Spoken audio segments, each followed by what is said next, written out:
el doctor Isaías Soriano, quien es médico intensivista y staff del Hospital Rosales. Él nos hablará el día de ahora acerca del dengue en el adulto asociado a comorbilidades. Buenas tardes, doctor. Buenas tardes.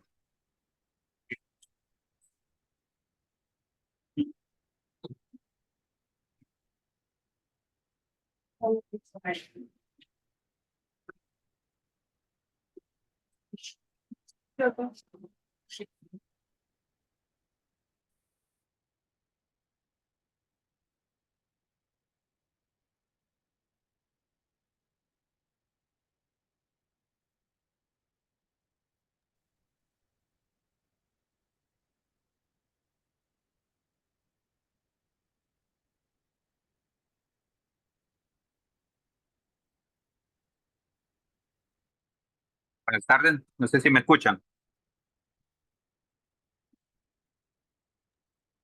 Sí, doctor, sí la escuchamos.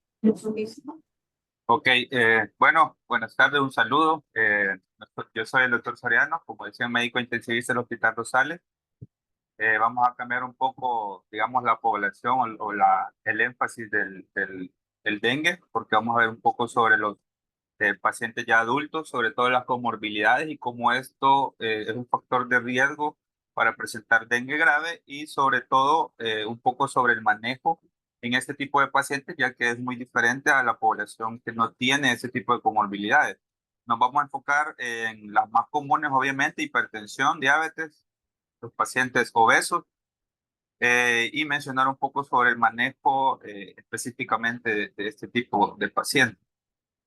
A manera de introducción, la incidencia anual de promedio de casos de dengue grave que se notificaron por la CDC entre hace más o menos de 25, 10 años.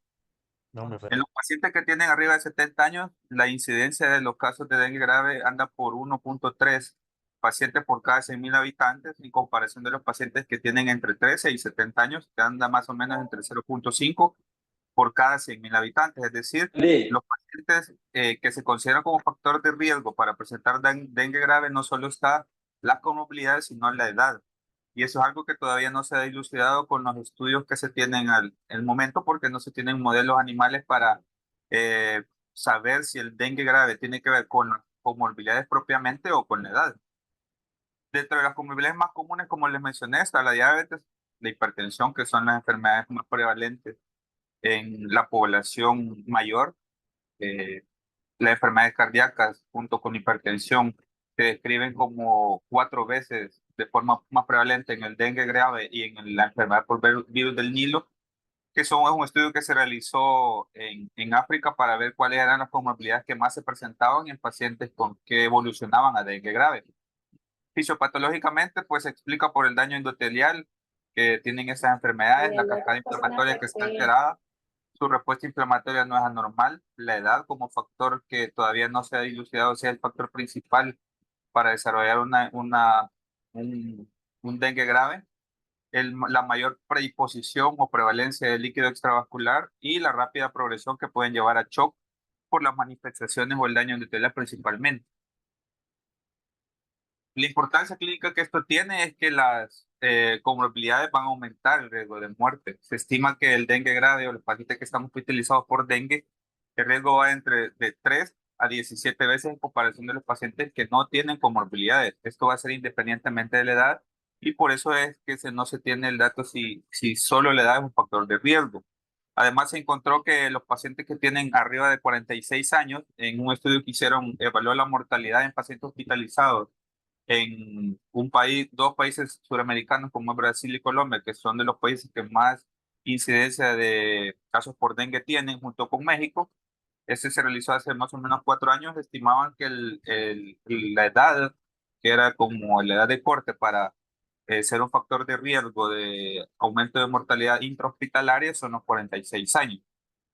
Además, en los pacientes que presentan enfermedades por flavivirus, ya sea la enfermedad por virus del Nilo o fiebre de dengue, se hizo un estudio en África que reportaba que de 1.088 pacientes que presentaban fiebre por dengue, que eran mayores de 13 años, del 13.4% estos pacientes eran hipertensos, el 7.8% eran pacientes diabéticos el 3.4 obesos y el 2.3 artritis reumatoidea. Obviamente hay un montón de enfermedades que también tenían prevalencia en los pacientes que tenían fiebre por dengue, pero no solo es la prevalencia de enfermedades, sino en los días de estancia hospitalaria aumentaban, la mortalidad, como ya vimos en las diapositivas previas, es mucho mayor en comparación de los pacientes que no tienen comorbilidades, tomando en cuenta también que la población mayor de edad o en la edad productiva no son casos comunes de enfermedad por enfermedad o dengue grave, más bien dicho. Y por eso es que no se tiene mucha casuística de estos casos y sobre todo que no se tienen estudios en poblaciones latinoamericanas, tanto como los tienen países asiáticos o africanos. Ese estudio que se publicó en México lo hicieron hospitales del centro de México. Ellos querían ver o describir los factores de riesgo que tenían los pacientes hospitalizados y cómo esto afectaba en la mortalidad del dengue grave. Las comorbilidades que ellos han encontrado con un mayor riesgo de ingreso hospitalario incluían la cirrosis, los pacientes nefrópatas, los pacientes inmunodeprimidos, los pacientes diabéticos y los pacientes hipertensos. La mortalidad se identificaron como mayor factor de riesgo, por lo que más vieron ellos son los pacientes nefrópatas, los pacientes diabéticos y los pacientes hipertensos. Obviamente, aunado a las pacientes embarazadas, que de eso se hablará posteriormente. Los mecanismos fisiopatológicos teóricos son varios. Obviamente, como le repito, no se tienen mucha evidencia clínica porque no hay modelos animales en los cuales se pueda replicar la fisiopatología del dengue. Pero se estima o se cree por los mismos conocimientos del sistema inmunológico que las enfermedades crónicas, como son la diabetes y la hipertensión, que son las más prevalentes en nuestra población y a nivel mundial, predisponen al daño endotelial. Y como ya vieron durante toda la mañana, el virus del dengue causa un daño endotelial y predispone a una fuga extravascular. Si el paciente ya tiene un daño endotelial por su mismo proceso inflamatorio de estas comorbilidades, obviamente va a agravar la pérdida de líquidos y por eso los estudios que hemos visto parece que aumenta la mortalidad del ingreso en los días de ingreso hospitalario, la probabilidad de que el paciente evolucione a un dengue grave y obviamente los pacientes que nosotros vemos más acá son los pacientes nefrópatas y hepatópatas, que son los que también les predispone a coagulopatía por el riesgo de hemorragia que predispone el dengue. Las enfermedades crónicas que les mencioné también alteran el sistema inmune. Toda la interleucina, la cascada inflamatoria, se va a ver alterada y por tanto la capacidad que tiene el paciente de responder de una forma adecuada a una infección por dengue va a hacer que este evolucione a un dengue grave porque no son cascadas inflamatorias, eh, digamos, de una forma sostenida o una respuesta inflamatoria adecuada. Por eso la predisposición a que evolucione en un dengue grave. Ahora, ¿cómo se manejan o cuáles son las principales comorbilidades que vemos asociadas a dengue? Dentro de los estudios que se han observado, la diabetes, la hipertensión, los pacientes nefrópatas, los pacientes obesos que tienen enfermedades pulmonares, los pacientes hepatópatas y cardiópatas, pues tienen que tener un énfasis muy diferente a la población que no tiene comorbilidades que llega a presentar o ya sea un dengue con signos de alarma o un dengue grave. Vamos a tratar de ver los más comunes y tratar de ver más o menos cómo el manejo de cada uno para que les sirva a ustedes o lo pueden aplicar en los primeros momentos del manejo de este paciente para que la probabilidad o la evolución lo lleve a un dengue grave y que se tengan mejores resultados en el tratamiento de esto. Primero, la diabetes. La evidencia disponible sugiere que esta desempeña un papel significativo como cofactor para dengue grave. Dentro de todos los estudios que hemos revisado, la diabetes es como el que más se explica como factor que aumenta mortalidad y aumenta la probabilidad o considera un factor de riesgo para evolucionar a dengue grave. Para mejorar los resultados, obviamente hay que reducir la probabilidad de que el paciente evolucione a una forma clínica grave y es esencial mejorar el control glicémico, que es como digamos los pacientes, lo más común que va a pasar en este tipo de pacientes. ¿Cómo hacerlo? Obviamente la reanimación y todo lo que hablaron en las exposiciones previas es el pilar fundamental del tratamiento de este tipo de pacientes, pero obviamente el paciente que es diabético se tiene que tener un monitoreo constante del metabolismo. No solo la glucosa, sino es calcular la osmolaridad, ver la función renal, hacer un control glucémico estricto, vigilar que el paciente tenga una o no tenga signos o síntomas de una cetoacidosis diabética o una complicación metabólica que puede ser el estado hiperosmolar o la hipoglucemia. Obviamente, si nos ponemos a comparar el cuadro clínico que puede tener una cetoacidosis diabética o un paciente diabético debutante con una ceto o un estado hiperosmolar, son síntomas que se pueden asemejar a los signos de alarma o la presentación clínica de un dengue. Por eso es muy importante, si nosotros estamos haciendo estos temas o esta jornada, eh, entiendo que es porque los casos de dengue han aumentado y a la hora de valorar a un paciente que es diabético debemos de valorar o tener en cuenta que puede ser manifestación de un dengue si estamos en un área de un foco actual de dengue. La monitorización estrecha de la glucemia se hace en este tipo de pacientes entre 140 y 180 miligramos por decilitro. Es decir, ustedes tienen un paciente en el primer nivel o segundo nivel que tiene diabetes y se considera un caso sospechoso de dengue o un dengue con signos de alarma. Ese paciente se tiene que monitorizar la glucemia porque como es una infección, ya de todos es conocido que la infección es el predisponente principal o el que desencadena principalmente una cetoacidosis diabética o un estado hipermolar.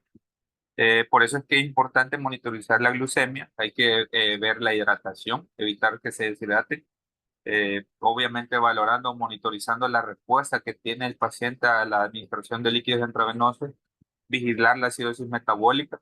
En algunos lugares no se tiene un gasómetro para determinar pH, concentración de bicarbonato, pero sí se puede hacer de forma clínica, monitorizar la respiración, el estado neurológico, monitorizar hemoglucotest. Si vemos que el paciente persiste con hemoglucotest arriba de 300 miligramos y la clínica dice que está evolucionando a respiración de Kussmaul, deterioro neurológico, se tiene una química con una osmolaridad alta, hay que pensar en complicaciones agudas y manejarlas como tal. Es decir, manejar un paciente con dengue, con signos de alarma, un dengue grave, y además estar manejando la complicación metabólica asociada a la diabetes.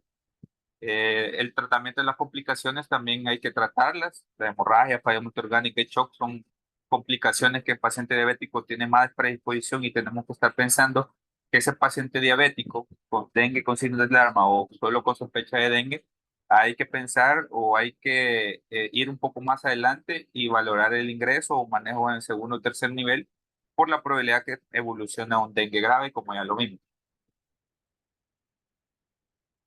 El monitoreo de las complicaciones agudas no solo tiene que ver con la hiperglucemia, con la cetoacidosis diabética o con el estado hipermolar, sino pueden haber trastornos mixtos, es decir, tener una cetoacidosis diabética con un estado hipermolar.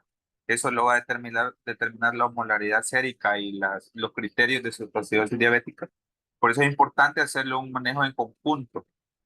Siempre tener la valoración internista de un endocrinólogo si tienen la disponibilidad porque es un manejo que no solo tiene que ver con dengue, sino con el daño a órganos. El paciente diabético puede tener neuropatía, nefropatía, hipertensión, síndrome metabólico, que son enfermedades o comorbilidades que van a complicar el manejo del dengue grave o el dengue con signos de alarma. Hay que monitorizar los signos vitales, detectar signos de daño a órgano, y esto es tan simple como valorar el llenado capilar, el estado neurológico, la diuresis, ver un general de orina, ver el sedimento, ver el nitrógeno ureico, las concentraciones, llevar un balance hídrico adecuado. No es, obviamente, lo ideal es tener un catéter venoso central, medir la PVC.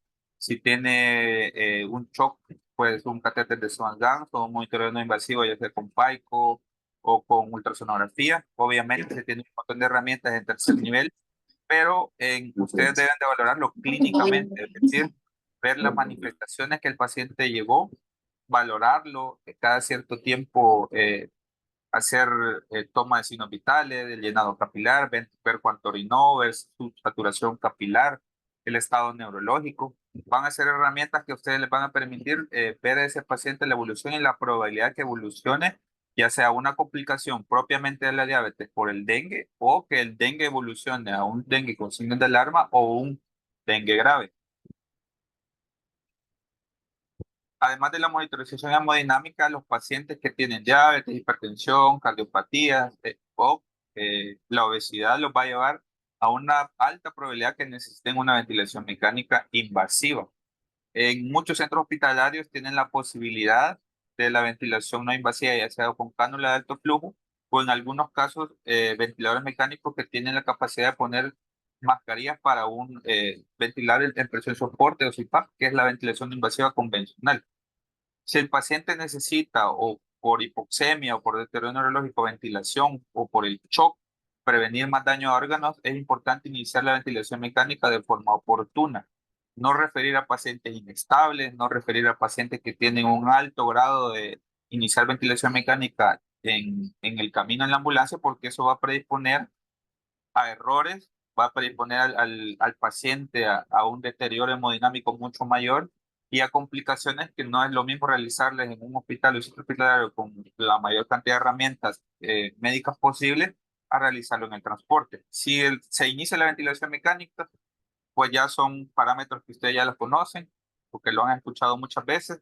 El volumen tidal calculado en base al peso predicho, peso ideal, la presión meseta abajo de 30, el PIB entre 4 y 5, comenzar siempre con FIO2 al 100% y ir modificándole en base a la saturación y mantener una saturación arriba del 92% y unas respiraciones entre 2 y 20. Si el paciente necesita ventilación mecánica, como le repito, mandarle las mejores condiciones, estabilizarlo porque eso va a mejorar el pronóstico del paciente y no en como algunos casos que se reciben en tercer nivel, extubados, tocados, hipoxémicos, con complicaciones que no deberían de haber ocurrido si se hace de una forma oportuna, con calma y valorado de forma multidisciplinar. Otro de los tipos de pacientes que vemos son los pacientes con hipertensión arterial crónica. La mayoría de los pacientes adultos, si ustedes se recuerdan, arriba de 46 años, 60 años, se considera como factor de riesgo para manifestaciones graves del dengue. Entonces, nosotros tenemos una gran cantidad de pacientes que son hipertensos. ¿Qué hacer si el paciente tiene dengue? Obviamente, la guía se hace en base a lo que han visto. Dengue, sin signos de alarma, con signos de alarma, dengue grave. De manera aparte, lo que sí va a cambiar en los pacientes hipertensos es que obviamente se va a hacer todo el monitoreo de signos vital.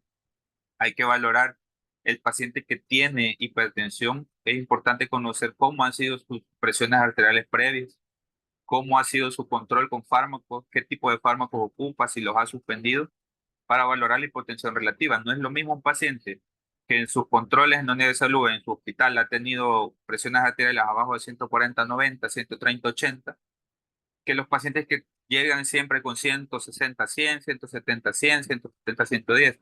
Ese paciente, si llega con presiones arteriales de 120/80, hay que considerar que ese paciente es hipotenso o que puede tener signos de hipoperfusión, porque no es su presión habitual y lo puede predisponer, lo puede llevar a un dengue grave o está iniciando un dengue grave con una hipotensión relativa. Hay que evaluar el riesgo cardiovascular. Obviamente los pacientes hipertensos, como le repito, ver qué tan controlados han estado de su presión arterial, qué tanto daño a órgano tienen secundario a la presión arterial, si ya tienen nefropatía hipertensiva, si el paciente ya tuvo un infarto agudo de miocardio, si ya ha tenido un evento cerebrovascular isquémico o hemorrágico. Hay que valorar que ese paciente se puede complicar con un dengue, con solo la fiebre o con la deshidratación, que son pacientes que tienen más predisposición a deshidratarse, pues se va a complicar y no es solo por el dengue, sino propiamente por su enfermedad de base. Hay que valorar siempre tomar un electro y unos rayos X de tórax para valorar cardiomegalia, derrames pleurales, signos de congestión pulmonar, que va a ser limitantes a la hora de la reanimación del paciente con dengue. Hay que tomar el electrocardiograma porque si ustedes han visto durante toda la mañana, una de las complicaciones que más se ve en los pacientes que ya tienen que ingresar a UCI son miocarditis y esta se va a manifestar de muchas formas. Puede ser bradiarritmia, taquiarritmia, pericarditis, miocarditis y la toma de un electrocardiograma basal nos va a permitir comparar ese electro inicial con el paciente que ya tiene 10, 12 días ingresado y tiene cambios electrocardiográficos y nos va a permitir tomar decisiones más oportunas. Hay que evitar la sobrereanimación, porque creo que todos los compañeros de la mañana han hablado sobre esto. El monitoreo no invasivo es una de las herramientas que tenemos nosotros actualmente, que pueden ser el Vexus, Focus o cualquier protocolo que les permita tener datos más objetivos de la reanimación, no solo ver los edemas periféricos o signos de congestión pulmonar, porque probablemente van a ser los signos que van a ver ya muy tardíos y el eco 2D también nos ayuda porque vamos a ver la función del ventrículo izquierdo, derecho, valvulopatía, contractibilidad, que nos va a permitir tener un paciente, una acción mucho más guiada por objetivos. La falla cardíaca, que son pacientes que ya tienen insuficiencia cardíaca, hay que detectarla temprano. Los que lo presentan como una manifestación inicial o como una complicación del dengue grave, como le repito, pueden haber daño pericárdico, trastornos de conducción, ritmo, daño propiamente en el miocardio. Los líquidos endovenosos tienen que ser mucho más restringidos en esto, si ustedes lo sospechan. En pacientes que son adultos, que están hipertensos, preguntaban ahí en algún momento, se hipertensos, empiezan a ponerse bradicárdicos, se congestionó muy fácilmente con una carga de cristaloides. Hay que valorar que ese paciente ya tiene un daño miocárdico, que puede ser que, digamos, la evolución propia de las enfermedades cardíacas o cardiometabólicas que tenga, o una manifestación inicial de un dengue grave. Los diuréticos en este tipo de pacientes predisponen a un mal pronóstico, se deben de ocupar en caso de una edema agudo de pulmón o congestión pulmonar, o que la insuficiencia cardíaca progrese a una insuficiencia de estadio 4 o clase funcional 4, y valorar los ionotrópicos como la dobutamina, el levosimendan, si ustedes lo sospechan en alguno de sus centros hospitalarios y ven que tiene bajo gasto cardíaco, que clínicamente se puede manifestar como llenado capilar bajo, deterioro mental, alteración del sensorio, arritmia, hipotensión. Ese paciente hay que valorar utilizar dobutamina y trasladarlo a un centro de mayor complejidad para una valoración mucho más completa. Las baradiarritmias se pueden tratar con atropina. Si es necesario utilizar marcapasos, en estos pacientes se debe de utilizar, sobre todo si se van a trasladar a distancias largas o que implican mayor cantidad de tiempo, porque puede evitar una complicación durante su traslado. La obesidad, que es ya de las últimas comorbilidades que vamos a ver en esta tarde, se asocia a una mayor gravedad de infección por dengue en los pacientes que son adultos. Este estudio que ustedes ven se publicó hace 2 años. Ellos evaluaron todos los pacientes obesos que estaban hospitalizados por enfermedad por dengue grave, y lo que asociaron es la obesidad con mortalidad, días de ingreso, las complicaciones que tuvieron durante su estadio hospitalario. Se asoció obviamente a hipertensión, diabetes o enfermedades cardiovasculares, que son complicaciones que tienen este tipo de pacientes. Y uno de los hallazgos que ellos encontraron, que los pacientes obesos con dengue tienen mayor predisposición a petequias y hepatitis grave, probablemente explicada por el daño que tiene el depósito de eh, macrófagos con aterosclerosis, o el daño inflamatorio propio del hígado graso, que se asocia, que probablemente ellos lo estiman como probable, que asocia a una hepatitis grave en pacientes obesos. También la obesidad puede provocar un estado de inflamación crónico, ya que todos conocemos que la obesidad es una de las pandemias que tenemos, y que obviamente predispone a un daño endotelial aunado al dengue, más las comorbilidades que estos pueden tener, síndrome de apnea obstructiva del sueño, hipertensión, diabetes, eh, enfermedades pulmonares, cardiopatías. Normalmente los pacientes obesos que tienen SAO desarrollan cardiopatía hipertensiva, remodelado alterado, alteraciones del leñado ventricular, y eso les va a predisponer a, primero, a que el dengue evolucione a una manifestación grave, y segundo, que en el manejo sea mucho más probable realizar una iatrogenia en la reanimación si no se tienen los herramientas de monitoreo adecuadas. Y obviamente la obesidad va a alterar la forma en que se va a manejar. ¿Por qué? Porque la hidratación tiene que ser individualizada, como todos los anteriores que les mencioné, en base al peso ideal o el peso predicho. Siempre en los pacientes que vemos obesos, a veces se ventila en base al peso que le estiman, y en realidad no es que el paciente tenga obesidad se tenga que modificar en base al peso que tiene, sino el peso predicho, peso ideal. En la siguiente diapositiva les voy a poner la fórmula, que es importante que la anoten o la guarden, porque en base a ese peso es necesario que se ventile el paciente, o en los pacientes que tienen dengue con signos de alarma o dengue grave pueden presentar hipoxemia de forma como manifestación clínica de daño pulmonar. Lo puede manifestar la hipoxemia como una sobrecarga pulmonar por la reanimación que se le da, o el paciente ya puede tener hipoxemia por su obesidad, por el síndrome de apnea obstructiva del sueño. Y es importante valorar el uso de la ventilación mecánica no invasiva.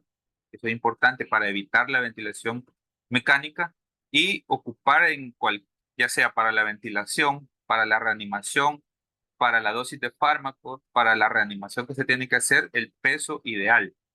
La monitorización hemodinámica tiene que ser continua y debe incluir PVC, la taquicardia, la variabilidad de pulso, llenado capilar, el estado neurológico y sobre todo manejar las comorbilidades que obviamente ese tipo de pacientes va a tener: diabéticos, dislipidemia, eh, problemas psicológicos, la colaboración, el riesgo social, que son complicaciones que hacen que el manejo del dengue les vaya a ser mucho más dificultoso que un paciente que no tiene estos factores de riesgo. Y para finalizar, ahí les pongo al final la fórmula para calcular el peso ideal. En base a eso se debe estimar la reanimación con cristaloides, la ventilación mecánica, dosis de fármaco, dosis de fármacos, como les había mencionado antes, para no cometer errores en el manejo de este tipo de pacientes. No sé si tienen alguna pregunta.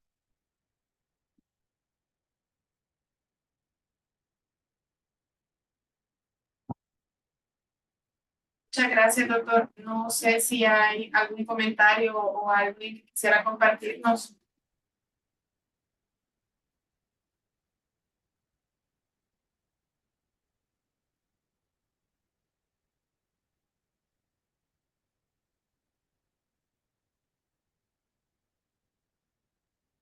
Bueno, doctor, muchas gracias. Creo que no hay preguntas. Vamos a continuar con la agenda programada para el día de ahora. Nos acompaña la doctora Alejandra Molina, ginecóloga obstetra, especialista en medicina crítica del Hospital de Maternidad, y nos hablará sobre el dengue y el embarazo. Buenas tardes, doctora. Perdón, doctora.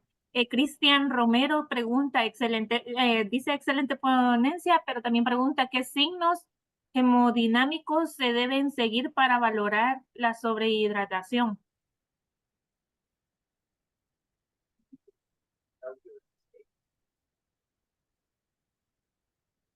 No, ya no puede usted lo de que lo tiene que habilitar. Soriano. Hola, perdón. Ahí está. Normalmente entiendo que lo que estamos viendo son Hospital Aguachapán, zona occidental. Obviamente no van a tener ecocardiograma, o si lo tienen no tienen mucha calidad. Lo más importante es lo clínico. Primero, en la sobrereanimación, como les digo, los edemas o los signos de congestión, ya sea estertores o la puto salmonelada, van a ser las manifestaciones más tardías. Siempre tienen que evaluar ingurgitación yugular, estar ocultando el pulmón a ver si no tiene disminución del murmullo. Sibilancias puede ser uno de los primeros ruidos pulmonares alterados, no tanto como un broncoespasmo, sino una manifestación inicial de un edema agudo de pulmón. El tercer ruido, galope en la auscultación cardíaca, son cosas que se deben de evaluar al inicio y compararlas con la reevaluación que se va a hacer en 15, 30 minutos o una hora, depende cómo está el paciente, la condición de él, para ver los cambios y compararlos. Por eso el monitoreo, lo ideal cuando es clínico, tiene que ser el mismo reanimador o el mismo médico que inició la reanimación, el que reevalúe el paciente y compare su evaluación inicial con la segunda para tener datos más objetivos y no haya un sesgo, digamos, entre evaluadores. Muchas gracias, doctor. Tenemos otra pregunta por acá del Hospital de Santa Ana. Dice, en los hospitales regionales donde no hay un acceso adecuado a un monitoreo ecocardiográfico al lado de la cama, en el contexto de un paciente renal anúrico o con cardiopatía dilatada en ICC, ¿qué recomienda con la reanimación de líquidos endovenosos? Y nos solicita a cuánto los líquidos endovenosos o si únicamente el uso de aminas vasoactivas. En los pacientes nefrópatas o en los pacientes cardiópatas que tienen ya una fe reducida, lo más importante es utilizar volúmenes de cristaloides disminuidos, no tanta la dosis que recomiendan las guías. No se va a poner 1 litro a pasar a chorro, 500 ml, sino en base a la evaluación inicial. Si el paciente tiene signos de hipoperfusión, taquicardia, todo lo que han visto durante la mañana, hacer un reto de líquidos, pasar, o no es tanto un reto de líquidos, sino pasar una dosis de cristaloides disminuida entre 200 a 250 ml, no pasar una infusión o poner la administración de líquidos y reevaluarlo en 2, 3 horas, sino estar evaluando durante la administración de cristaloides si el paciente presenta más taquicardia, si disminuye la taquicardia, si la onda de la pulsioximetría tiene variabilidad o tiene la misma forma, el llenado capilar, el estado neurológico, si el paciente está orinando o no, porque si el paciente le administran líquidos y está anúrico en los pacientes cardiópatas, pues obviamente ese paciente no va a mejorar y es mejor iniciar el uso de vasopresores o ionotrópicos como la dobutamina a la administración de líquidos porque es un paciente con un alto riesgo de sobrecarga. Entonces, la administración de líquidos debe ser solo una dosis a un tiempo mucho más prolongado, entre 30 a 60 minutos, y estar valorando los signos de congestión pulmonar. Si el paciente no mejora en 5 o 10 minutos con los líquidos que se le va administrando, pues se puede iniciar en el mismo momento los vasopresores. No es contraindicado poner noradrenalina como una carga de cristaloides, sino usar los dos juntos mejora los resultados en la reanimación.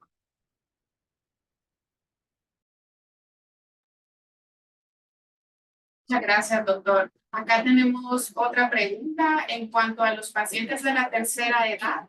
¿En cuánto nos recomienda calcular los líquidos endovenosos en un paciente que presenta dengue con signos de alarma?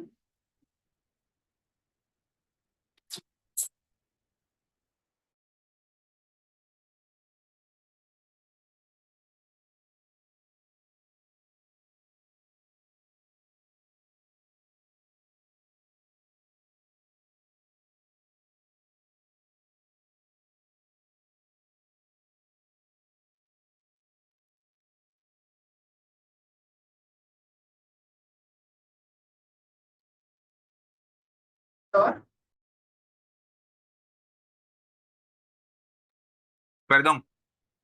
Le mencionaba que la reanimación en los pacientes adultos mayores o con cardiopatía o insuficiencia cardíaca o enfermedades cardiovasculares graves, la reanimación es la misma. No se acuérdense que los pacientes de la tercera edad pues tienen mucho menos peso, están desnutridos, la mayoría de veces consultan en la evolución de la enfermedad mucho más grave.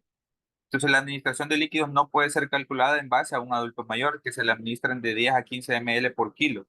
Siempre es valoración del estado clínico, qué tan grave está, si está chocado o si solo tiene taquicardia como un síndrome de respuesta inflamatoria sistémica, pues las dosis van a ser mucho menores o mayores. Decirles una dosis de 5 a 6 por kilo o 10 por kilo sería engañar porque eso va a determinar en base a la condición clínica, qué tan grave está. Si está en una fase de shock hiperdinámico, hipodinámico o solo está en manifestaciones iniciales. Porque si está en shock, obviamente las dosis tienen que ser mayores y una monitorización cada 5 minutos a un paciente que no tiene ningún signo de alarma. Entonces la reanimación tiene que ser mucho más restrictiva, no como se utilizaba antes de 1 litro a chorro, otro litro a chorro, valorar en 2 horas, eso ya no se ocupa porque se ha visto que en vez de mejorar el pronóstico, aumentan las complicaciones.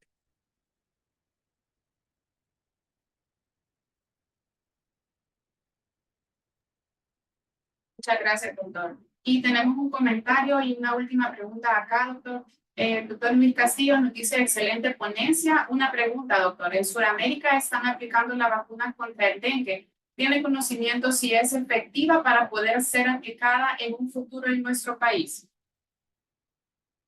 Le mentiría en los resultados que han tenido. Según el artículo que vimos, que revisamos, incluso creo que ahí se lo puse, que es en Brasil, Colombia y México, describen que utilizar la vacuna del dengue en pacientes arriba de 60 años disminuía la probabilidad de evolucionar a dengue grave. Decirle estadísticas certeras de qué resultados han tenido sería mentirle, pero sí leí que disminuía la probabilidad de evolucionar a dengue grave. Doctor, muchísimas gracias. Si no tenemos más comentarios o más preguntas, continuamos con la doctora Alejandra Molina.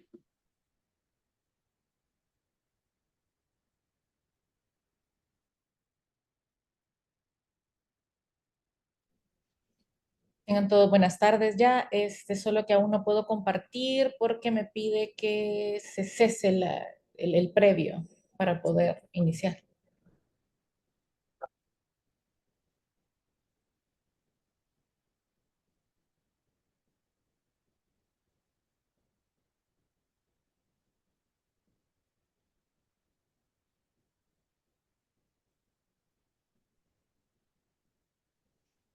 No sé si ya se puede ver. Si alguien me confirma, por Sí, ya favor. está compartido. Sí, Gracias. doctora. Tengan todos buenas tardes. Sé que ha sido una jornada larga, pero necesaria. Yo soy la doctora Alejandra Molina, soy obstetra crítica y trabajo en la unidad de paciente crítico del Hospital Nacional de la Mujer. Voy a intentar ser breve porque yo sé que la jornada ha sido larga y también es un poco complicado hablar de todo el embarazo como tal y de las diferentes como fases o etapas del embarazo en un periodo cortito, pero voy a tratar de reducir lo que tengo para las cosas que ya se hablaron como fisiopatología y centrarnos un poquito más en la embarazada. Todos sabemos que la embarazada es un reto, como tal ella ya es un reto y el dengue o en esta enfermedad no es la excepción y principalmente por los cambios que se dan en el embarazo. Vamos a hablar un poquito nada más de epidemiología, clasificación, criterios de referencia, que al final creo que es de los puntos más importantes y que son necesarios difundir con todos los hospitales periféricos y también para nosotros como hospital de tercer nivel, prepararnos para estar listos y poder recibir a las pacientes que ameritan nuestros manejos. También retomar los cambios importantes en el embarazo y cuáles son los pilares en el manejo de la embarazada. Sabemos pues que perdón, solo que no logro ver. Ok. Es una enfermedad causada por un arbovirus y que es la enfermedad más importante transmitida por vectores. Las mujeres en edad reproductiva que viven en áreas endémicas pues son o tienen riesgo de infección, pero es importante saber cómo evolucionan las embarazadas y los principales factores de riesgo desde el punto de vista de la gestación, que las hace, no es que las vuelva más propensas a tener la enfermedad, pero sí a presentar condiciones graves. Esta es la distribución. Sabemos que todos los países que estamos cerca del Ecuador, pues tenemos mayor riesgo y tenemos esta problemática. También decir que lastimosamente en embarazo hay muy poco escrito. Si de por la mayoría de las cosas que hay, pues son de la parte pediátrica, pero no hay mucho de la parte obstétrica, principalmente porque en la mayoría de estudios solamente estar embarazada ya es un criterio de exclusión en la mayoría de estudios. Entonces, pues también incentivarnos a todos a que podamos escribir para que podamos tener nuestra propia experiencia y así enriquecer también a nosotros mismos y a otros países que también puedan necesitar de la información porque manejamos pacientes embarazadas con dengue. Las definiciones de caso no cambian en la embarazada, sigue siendo aquella paciente sin signos de alarma. En un caso sospechoso de dengue, toda persona que presenta fiebre y al menos 2 de los siguientes síntomas: náuseas, vómito, diarrea, cefalea, exantema, dolor retroocular, mialgias o artralgias, sangrados espontáneos o prueba de lazo positiva y leucopenia, pueden tener leucopenias menor de 5.000. Esta es una revisión de un artículo mexicano del 2019, de lo poco que hay, pero esa es su experiencia en la que intentan plasmar cuáles son los principales síntomas con las que las embarazadas que fueron ingresadas consultaron en la primera ocasión: artralgia, fiebre, dolor de cabeza y mialgias a la cabeza. Dentro de la fisiopatología del dengue aplicada en la gestación, pues existe una regulación positiva de citoquinas proinflamatorias similar a lo que ocurre en el resto de pacientes. El problema es que se ve agravado porque de por sí la enfermedad condiciona la fuga de plasma y esta trombocitopenia va a tener una repercusión directa sobre la circulación útero-placentaria. Entonces los obstetras nos encontramos con el problema, aparte de ya de los propios síntomas del dengue, de que tenemos que cuidar a un binomio y que todo aquello que afecte a la madre, ya sea todo lo que se haga en pro o no no se haga, pues va a afectar directamente al feto o puede condicionar muchas cosas negativas como pérdidas, miscarriage, partos prematuros, sufrimientos fetales, entre otras condiciones de las que vamos a dar más adelante. También el dengue como tal genera un daño endotelial, favorece el aumento de la permeabilidad y también va a favorecer la transmisión vertical. Entonces, hay algunos factores que pueden influir en la gravedad y que resulten en que sea en el embarazo un dengue grave, y va a ser la misma respuesta inmunológica de la paciente. La paciente embarazada se considera un paciente que está en un estado de inmunosupresión. Esto va a favorecer a que presente condiciones graves. También va a depender mucho de la etapa del embarazo en la que se contraiga el dengue y eso va a repercutir directamente sobre el feto o puede repercutir directamente sobre el feto y la mayoría de esas pueden ser consecuencias fetales fatales.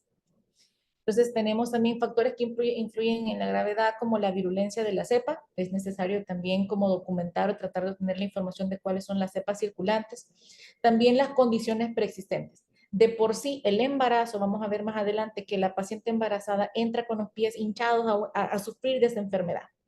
De por sí, porque la embarazada ya es hipoalbuminémica, ya tiene disminución de resistencias vasculares periféricas, entonces esto la hace entrar en problemas. Y a esto sumémosle que puede tener comórbidos como diabetes, hipertensión, obesidad, como lo mencionó doctor Soriano, que hacen que sea esto más complicado el manejo o que necesite un manejo más individualizado.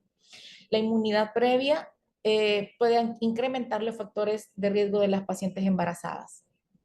¿Cuáles son algunos de los factores que pueden influir en la gravedad de los resultados perinatales?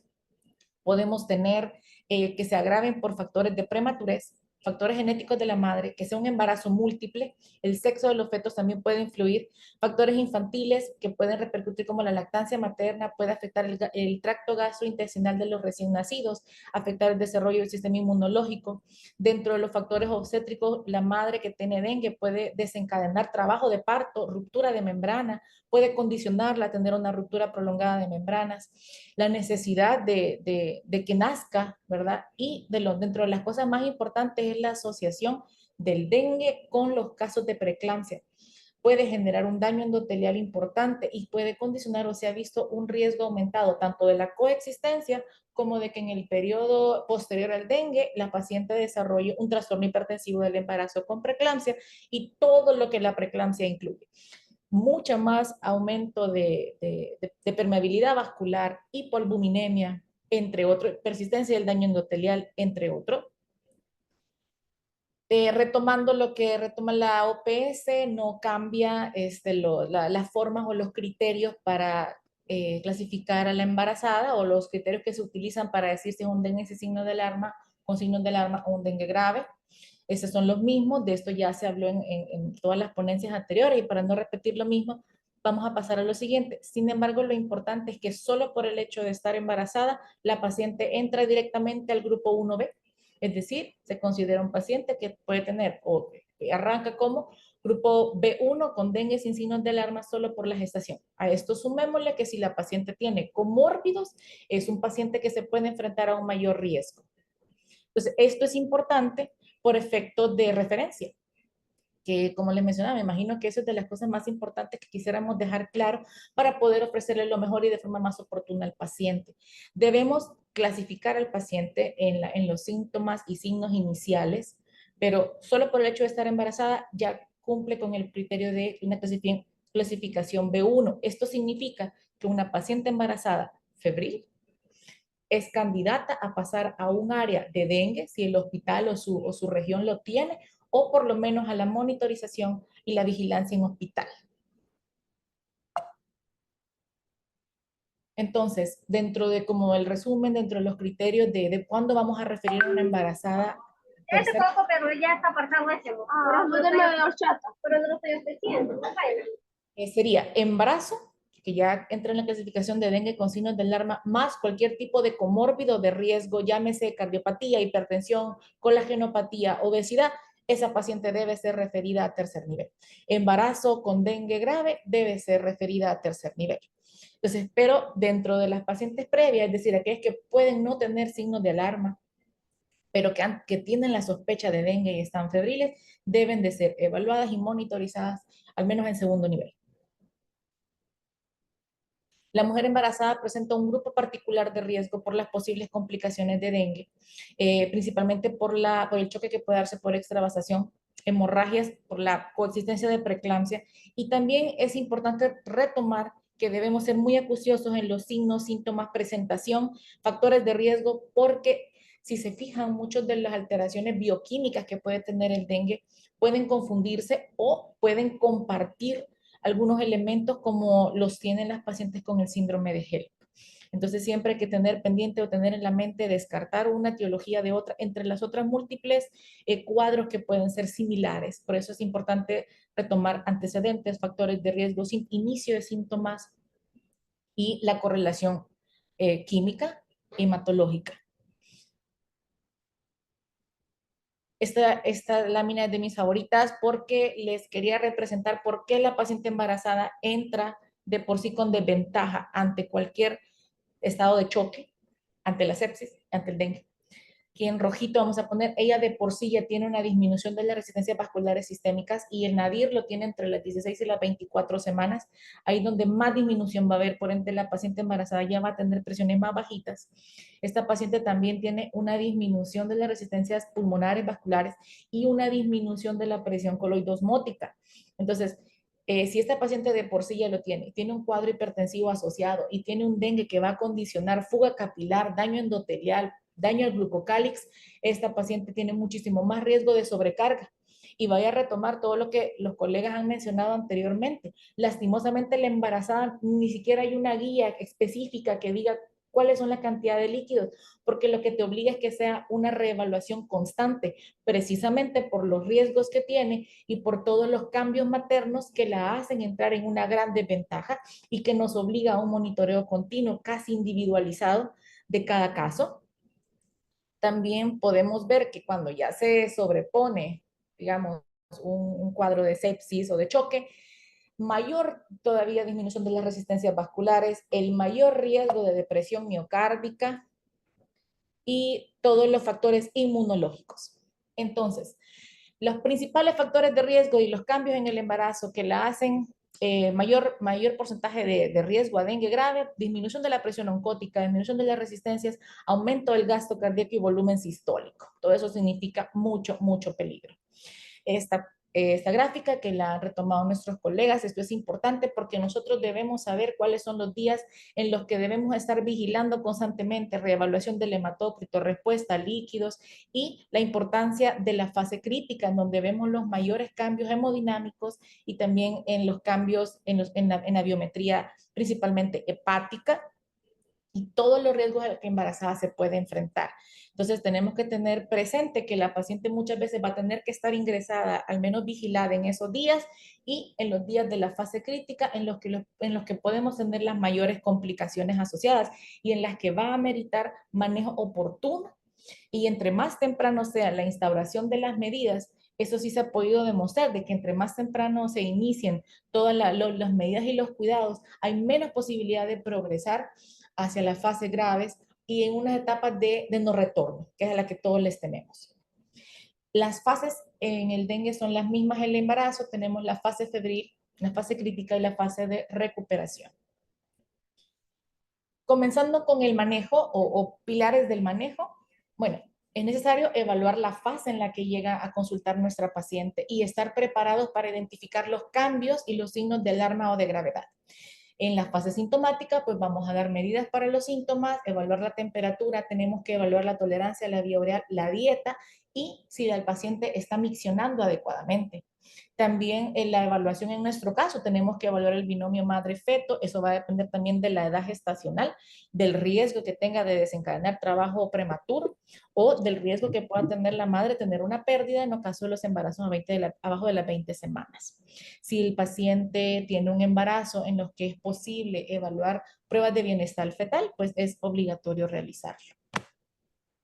Es importante determinar si el paciente tolera la vía oral, porque eso va a determinar el inicio del manejo. Si podemos utilizar líquidos orales, se le da la recomendación de líquidos abundantes, estar vigilando que la paciente tenga una micción espontánea entre las 4 a las 6 horas, antipirético de tipo acetaminofén en las fases iniciales y si no hay otra contraindicación, es decir, si no hay falla hepática u otra razón que evite el uso de esto como antipirético. Dentro de los exámenes iniciales es importante un hemograma completo, evaluar el hematócrito, pruebas confirmatorias dependiendo del número de días de los síntomas, pruebas hepatorrenales y también determinar, ¿verdad? Si ya ahí está como un cuadrito rojo, si la paciente presenta pobre ingesta o inicia con signos de deshidratación, pues pueden iniciarse bolos de 5 ml kilo en una hora y reevaluar. Claro, aquí no estamos hablando de las poblaciones especiales dentro de las embarazadas, como pueden ser cardiópatas, hipertensas o nefrópatas.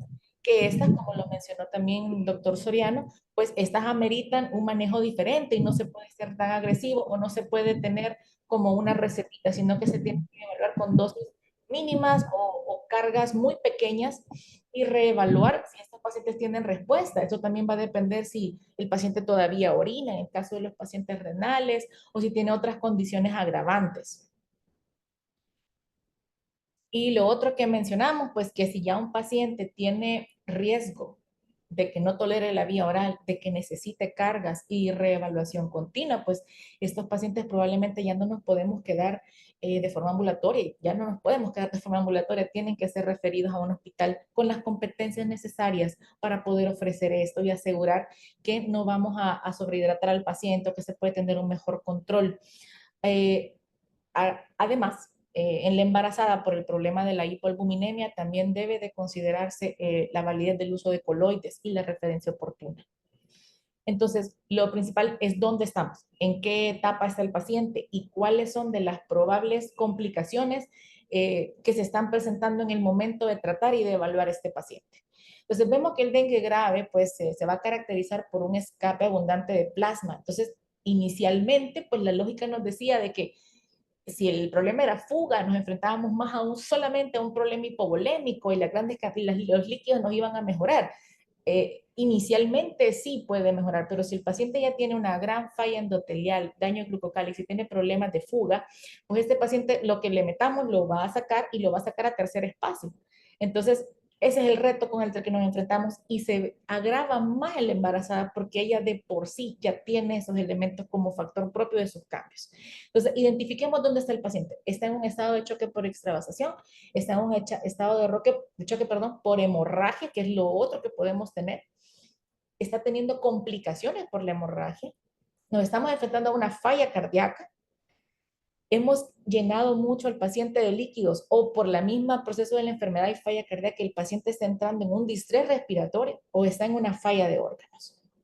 Bien, esta revisión también la traía para que viéramos los factores de riesgo y que determinaban la progresión a casos severos. Vemos que las femeninas ya tienen una diferencia en la respuesta inmunológica, si tiene diabetes, si tiene enfermedad crónica y si tiene una albúmina menor de 3.5. La mayoría de embarazadas ya tienen de por sí tienen este valor disminuido. Entonces vemos que ellos, o es la justificación de por qué ellos todavía están peor, digamos, en la situación de enfrentar esa enfermedad. A la hora de evaluar entonces los líquidos, no podemos solo tomar un elemento para evaluar si la paciente responde o no, o si podemos seguir utilizando líquido. Hay múltiples cosas que deben ser utilizadas. Algunas de ellas van a requerir de elementos como el ultrasonido, que no todos los hospitales lastimosamente van a poder tener disponible, pero algunas cosas clínicas como la evaluación del índice de choque, uso de lactato, evaluar la diuresis. Se propone una diuresis por lo menos arriba de 1 ml por kilo. Abajo podemos ver la ultrasonografía y una de las cosas que pues podemos tener en un escenario de bajos recursos, como lastimosamente nos enfrentamos muchas veces en la pletismografía. Aquí les traigo una imagen, un ejemplo, por ejemplo, de que vemos la diferencia entre una onda y otra, es una pletismografía filiforme. Esto podría ayudarnos en el conjunto total de la evaluación del paciente a ver si podemos seguir utilizando líquido. Y si se fijan, las dosis propuestas para la embarazada prácticamente son la mitad de las propuestas para un adulto sin comórbidos. También es importante que estemos evaluando el llenado capilar y el mottling. Y llegamos a la parte de las partes más bonitas, que es de la determinación del estado de choque. El estado de choque no solo lo podemos definir por la presencia de hipotensión, hay muchas cosas alrededor del estado de choque, muchas variables por definir. El estado de choque es el desbalance entre el aporte y el consumo de oxígeno. Entonces podemos tener estados de choque por disminución en la distribución del oxígeno, por el aumento de consumo de oxígeno, por disminución de la perfusión. Es decir, hay muchas variables que debemos revisar y que debemos asegurarnos que estamos monitorizando y evaluando en el paciente para ver un estado de choque. Por eso es que muchas veces el mottling, el llenado capilar, la diuresis, en muchos lugares puede ser lo único que tengamos para poder justificar e identificar un estado de choque. Recordemos que los parámetros macrodinámicos son tardíos. Hay otros parámetros mucho más tempranos que nos pueden estar ayudando a evaluar a nuestro paciente. Hablábamos también del perfil hemodinámico del choque, es decir, en los casos de dengue podemos tener choques mixtos. Aquí les traigo los patrones hemodinámicos generales de los diferentes tipos de choque. Podemos enfrentarnos con el dengue e inicialmente catalogarlo como un choque hipovolémico por fuga, pero también tenemos el problema de que podemos estar ante un estado de choque por un estado de distribución, o sea, podemos tener un choque distributivo de tipo séptico. En ese vamos a tener cambios en las resistencias vasculares sistémicas, cambios en la saturación venosa de oxígeno, y esto va vamos a justificar el hecho de que no retrasemos el inicio del vasopresor. Si estamos reanimando adecuadamente, a pesar de ello no hay respuesta, la paciente sigue comprometida. Claro que hay otras cosas que evaluar, pero recordemos, tenemos que reevaluar si no está entrando en una falla cardíaca, tenemos que reevaluar si no necesita el uso de catecolaminas, y no podemos retrasar esto, ya que el retraso en el inicio de catecolaminas está directamente relacionado con complicaciones y peores resultados. Entonces, en dengue tenemos daño endotelial, daño glucocálico, disminución de resistencia vascular. Al menos esta disminución de la resistencia es lo que se da muy frecuentemente en la embarazada. Esto se va a traducir en hipoperfusión, en choque, en fuga, en falla cardíaca. Entonces, dentro de las formas graves del estado de choque, recordar que si vamos a reanimar, la recomendación es que sea con cristaloides. También retomar que la embarazada puede ser muy importante el uso de coloides, del albúmina. Mantener las presiones arteriales medias arriba de 65 es vital en la embarazada, tanto para garantizar la perfusión de la madre como para garantizar la perfusión del binomio. Dentro de los fármacos que vamos a utilizar de las catecolaminas, pues la noradrenalina en el embarazo es de primer escoge, y también la reevaluación, si es necesario el uso de dobutamina en caso de falla cardíaca. Hay otros inotrópicos que no están del todo recomendados para el uso del embarazo, y la recomendación inicial primero noradrenalina, valorar si necesita vasopresina o dobutamina. También recordar, y esto es vital, que el uso de vasopresores de forma inicial no debe retrasarse por no tener un acceso vascular central. Puede hacerse con un acceso venoso periférico, siempre y cuando sea un catéter grande arriba del codo. No hay ninguna contraindicación para ello. Dentro de las pruebas iniciales tenemos que recordar que la embarazada debe tener un hemograma completo, pruebas hepatorrenales, pruebas de glicemia, prótesis de sangre periférica, una gasometría. Y también podemos tener otro uso de paraclínicos como el electrocardiograma, que ya se mencionó, del alto índice o de riesgo de miocardiopatías. El ultrasonido, tanto el ultrasonido para evaluar el estado dinámico, POCUS en la embarazada, o ultrasonido crítico, como lo quieran retomar, también el ultrasonido para ver el estado fetal, rayos X, entre otros paraclínicos, que según sea la presentación del caso, lo que se sospeche o las cosas que queremos comprobar. Les traigo este algoritmo que habla sobre la reanimación y los fluidos dentro del dengue. Esto no está hablando para la embarazada. Sin embargo, hay unas cosas que retomar. Identificamos al paciente con dengue, es admitido en el hospital. Por lo menos ya esta paciente es una categoría B. Entonces, revisamos el hematócrito y podemos iniciar con soluciones y cargas pequeñas de líquido. La recomendación máxima para la embarazada sería de 5 a 10 ml por kilo de peso ideal. O sea, es decir, es necesario, y sabiendo que tenemos problemas o pacientes que tienen problemas de obesidad, es necesario que lo hagamos con cálculo de peso ideal. ¿Ok?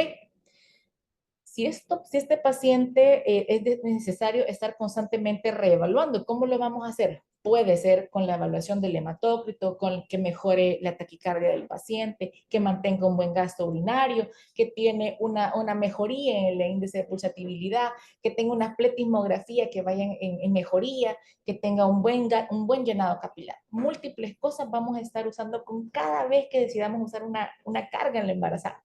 Entonces, y podríamos irnos por el lado de que mejora. Bueno, entonces empezamos a disminuir las infusiones, volvemos a evaluar si el paciente tolera la vía oral o si es necesario continuar con infusiones endovenosas, reducimos las cargas. Ok, pero entonces, ¿qué pasa con aquella que no lo hace?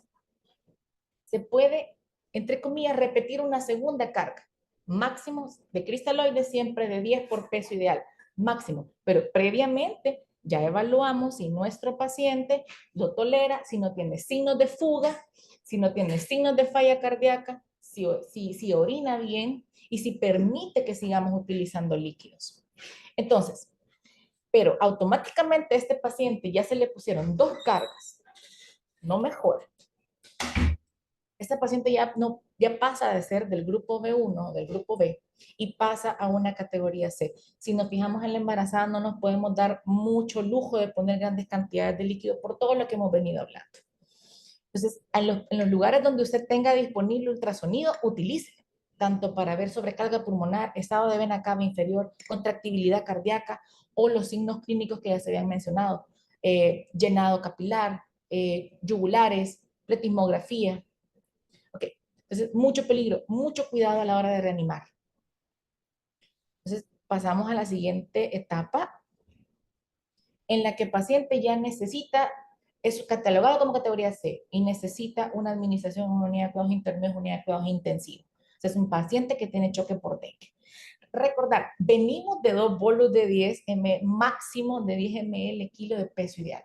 Eso es importantísimo, que las personas, siempre que reanimemos a un paciente y tengamos la decisión de que amerita una referencia, tener claro cuánto hemos infundido de líquidos.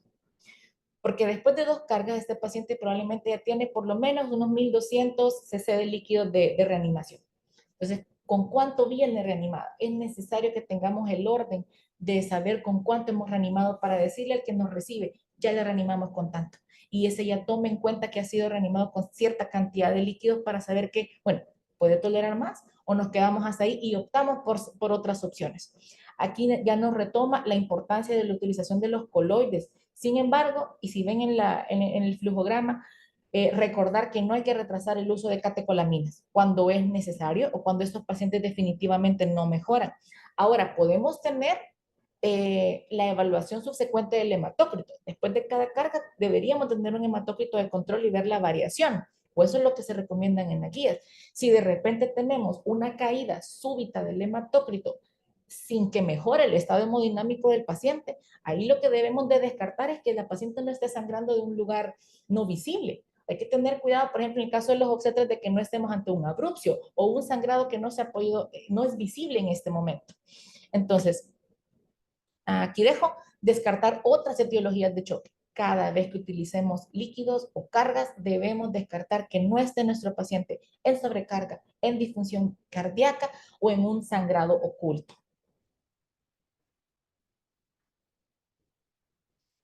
En términos generales, ¿verdad? En cuanto a los líquidos en el embarazo, soluciones preferentemente balanceadas, cuantifique el hematócrito al iniciar la reanimación, inicie con 5 a 10 ml kilo de peso ideal en un periodo, es un poco más largo en el embarazo, debe ser por lo menos en 1 hora, ¿verdad? Para no hacer una infusión muy rápida. Si no responde, pues podemos dar un segundo bolus y si no hay contraindicación o hallazgos de sobrecarga o hallazgos de falla cardíaca, vigile continuamente el estado hemodinámico.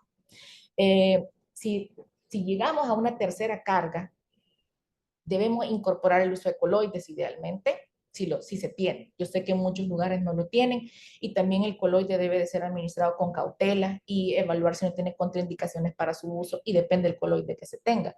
También no retrasar el uso de aminas, preferentemente inicialmente la noradrenalina. Considere la posibilidad de un choque cardiogénico y si lo considera, el uso de inotrópicos, mantener PAMS arriba de 65 y recuerda que se puede usar por vena periférica inicialmente. Puede guiar su reanimación utilizando elementos como hematócrito, diuresis, pletismografía, ultrasonida, buscando estado pulmonar, derrames, ascitis. Aquí les traigo solo unos ejemplos, ojalá que el video se pueda correr. Este es un ejemplo, no hay necesidad de medir.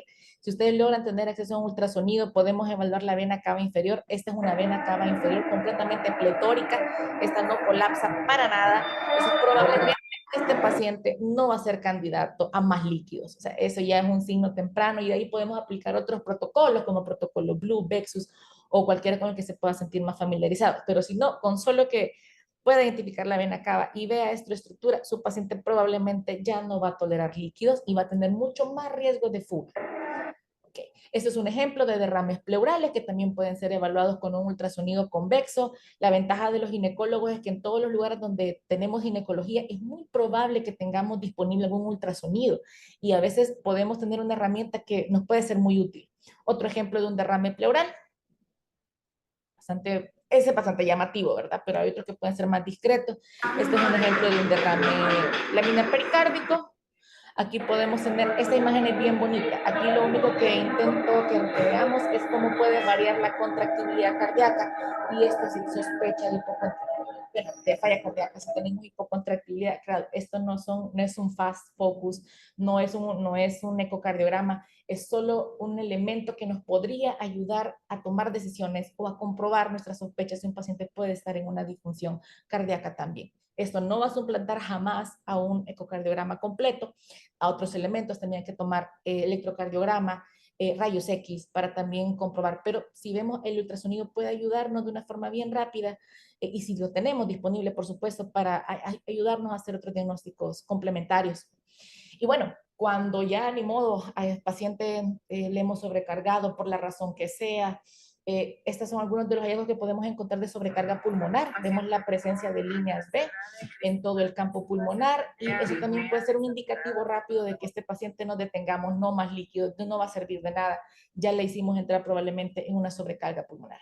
Si esto pasó y que lamentablemente es bastante frecuente por la misma patología de la embarazada, por la misma patología del dengue, que el paciente nos entre en sobrecarga pulmonar, edema agudo de pulmón o en distrés. Entonces, si esto es inevitable, hay que tomar en cuenta que es necesario determinar el grado de afectación pulmonar que tiene, documentarlo y recordar que podemos utilizar la gasometría también dentro de muchos elementos importantes como el déficit de base y ver a cuánto equivale Kirby para los que utilicen Kirby, si utilizan la PAFI o si no tienen gasometría podemos guiarnos por SAFI, que también podría ser importante para saber cómo está afectado el pulmón de la paciente. ¿Esto por qué?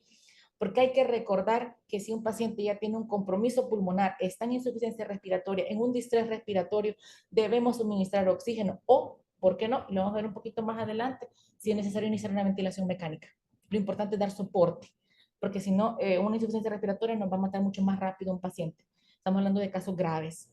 Recordar que hay dispositivos de oxígeno, probablemente en los hospitales de segundo nivel o en algunas unidades de salud, solo vamos a tener dispositivos de oxígeno de bajo flujo, pues la gasometría nos puede guiar para saber qué tanto vamos a necesitar el oxígeno o cuál dispositivo vamos a iniciar.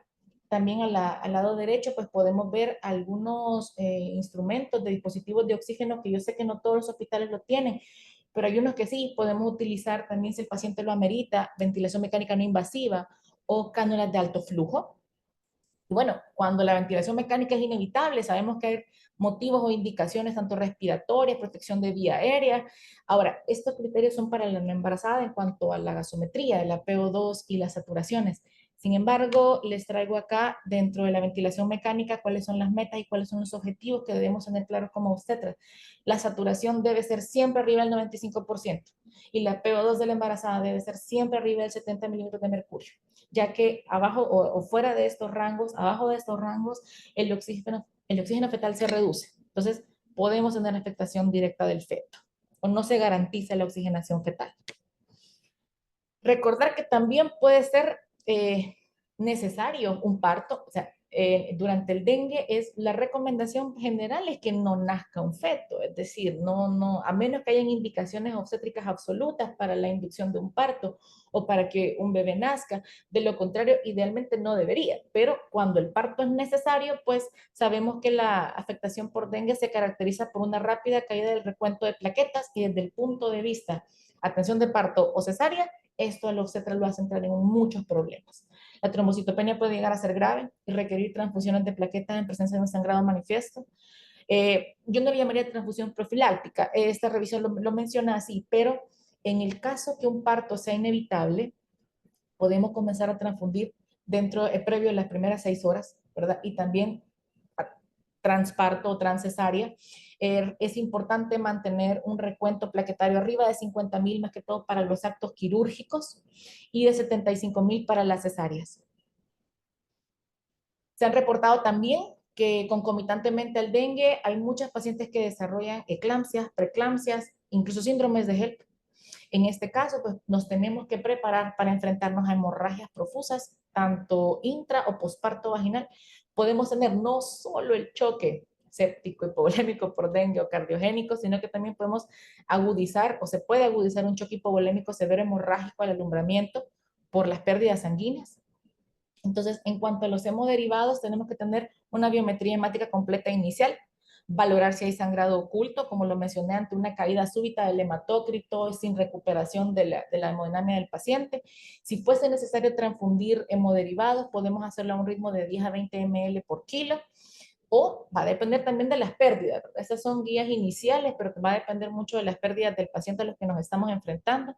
Recordar que hay que transfundir plaquetas abajo de 10.000 o si hay presencia de sangrado activo, o preparándonos para el contexto de una atención de parto y de pérdidas sanguíneas. Eso solo es un ejemplo de los escenarios o de las fotografías a las que nos podemos enfrentar los obstetras ante una hemorragia obstétrica. Y para que nos hagamos el panorama, paciente con dengue grave, con riesgo de fuga, con pérdidas, con disminución grave de las plaquetas, falla hepática.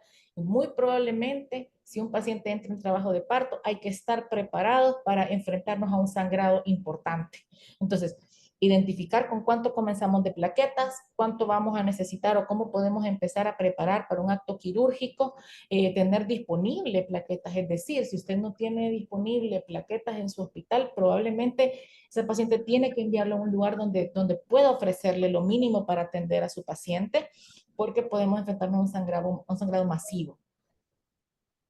Hay consideraciones especiales dentro de esta ponencia, ¿verdad? Inducir el parto durante la fase activa de la enfermedad, pues puede incrementar el riesgo de transmisión perinatal y de hemorragia materna.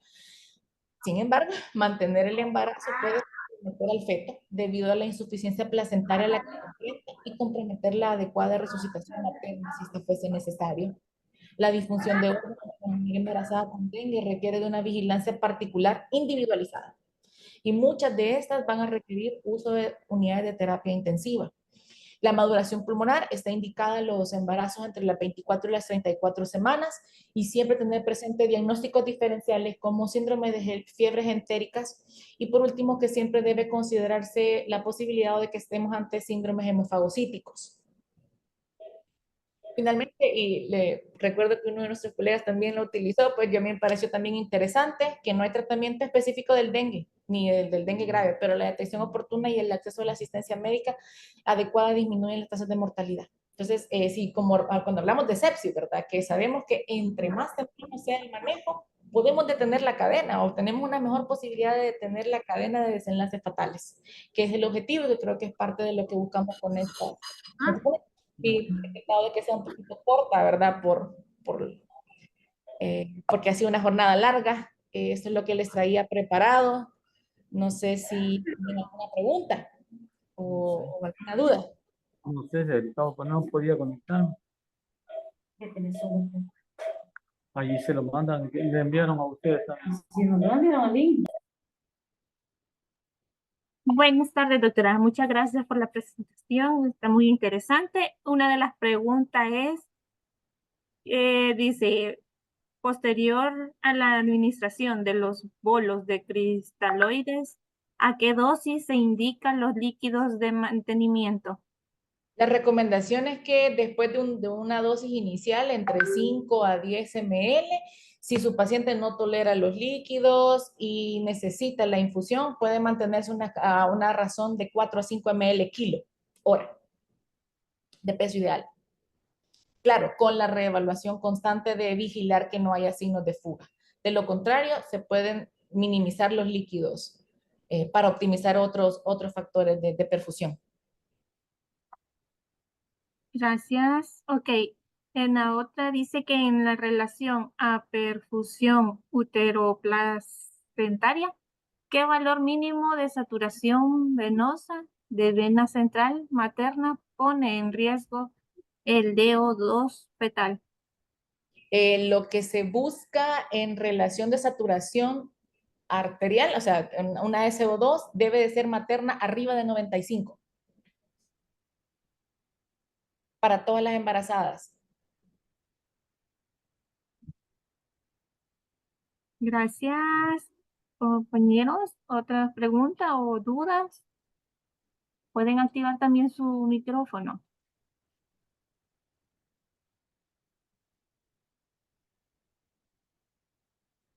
Ya no estamos en grupo.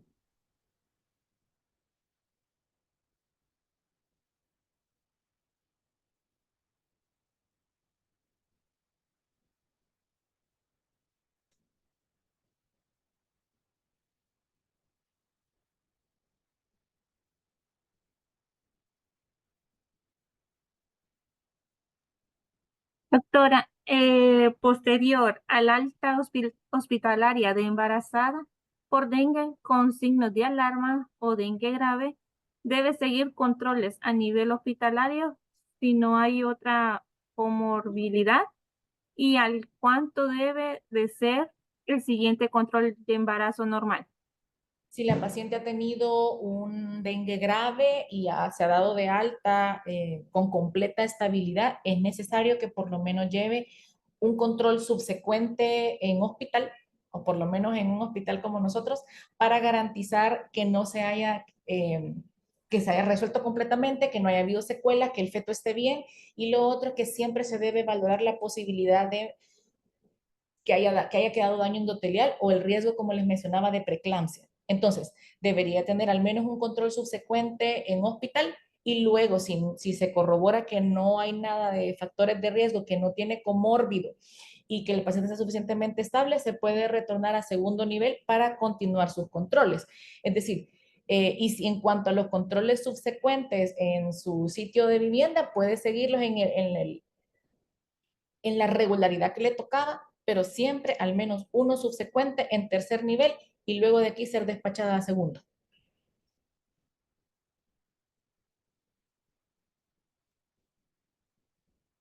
Para hospitales de segundo nivel, ¿cuáles son los criterios?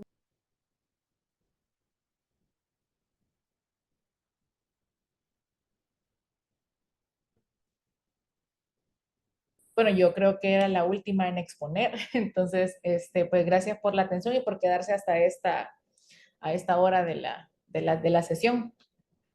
Espero que sea de utilidad y recordar que pues, el hospital está preparándose, ¿verdad? Se está preparando para enfrentar de una mejor manera esto y cualquier cosa en la que el hospital pues, podamos colaborar, pues estamos a servicio de los pacientes.